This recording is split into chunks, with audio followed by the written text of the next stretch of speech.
तो लीबिया के जालिम डिक्टेटर मुअम्मर कज़ाफ़ी के अवाम पर ढाए जाने वाले कुछ मुजालम की तफसील आपकी खिदमत में पेश करता हूँ। लीबिया में बिजली मुफ्त और कहीं भी बिजली का बिल नहीं आता था। सूद पर कर्ज नहीं दिया जाता था।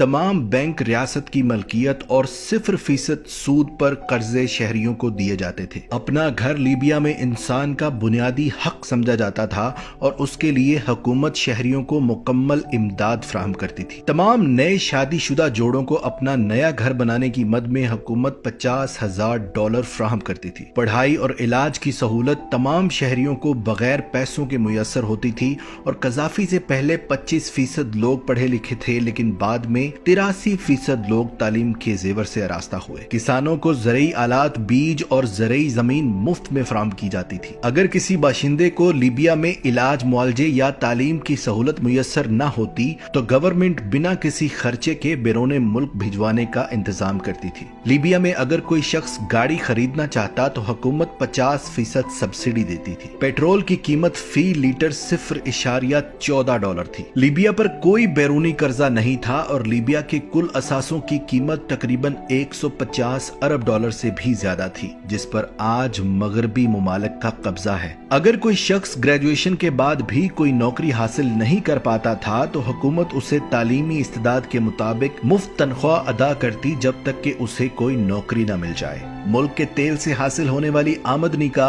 एक मखसूस हिस्सा तमाम लीबियाई बाशिंदों के बैंक अकाउंट्स में जमा करवाया जाता था। माँ को हर बच्चे की पैदाइश पर $5,000 हुकूमत अदा करती थी। कज़ाफ़ी ने मुल्क की सहराई आबादी के पेश नजर दुनिया का सबसे बड़ा मसनूई दरिया बनाने का मंसूबा भी शुरू किया था ताकि पूरे मुल्क में साफ पानी की सप्लाई यकीनी बनाई जाए। ये उन मजालिम की कुछ तफसील है जो कज़ाफ़ी नामी डिक्टेटर ने लीबिया की आवाम पर ढाए थे। इन मजालिम के अलावा कज़ाफ़ी के 3 और बड़े गुनाह भी आपको बताता हूँ। पहला गुनाह यह कि पाकिस्तान को $10 मिलियन की इमदाद उस वक्त फराहम की जब पाकिस्तान पर हर तरफ से पाबंदियां थी। उसी रकम से पाकिस्तान ने अपना एटमी प्रोग्राम शुरू किया था। दूसरा गुनाह यह कि उसने हमेशा मुसलमान ममालिक को इकट्ठा करके एक अलहदा ब्लॉक बनाने की कोशिश की। कभी अफ्रीकी ममालिक का ब्लॉक, कभी अरब ममालिक का ब्लॉक, लेकिन हमारे मुसलमान ममालिक कज़ाफ़ी की इस चाल में नहीं आए और आपस में लड़ मरने पर ही मुत्तफिक रहे। और तीसरे गुनाह में तो उसने हद पार कर दी जब उसने सोने और चांदी के सिक्कों में लेन देन शुरू करने का फैसला किया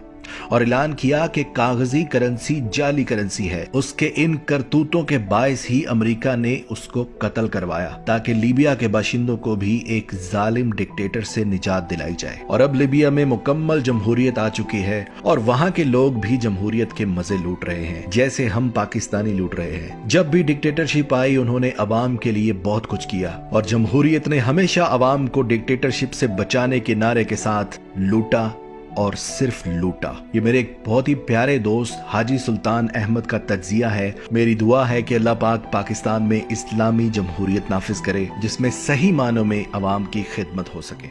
पाकिस्तान जिंदाबाद।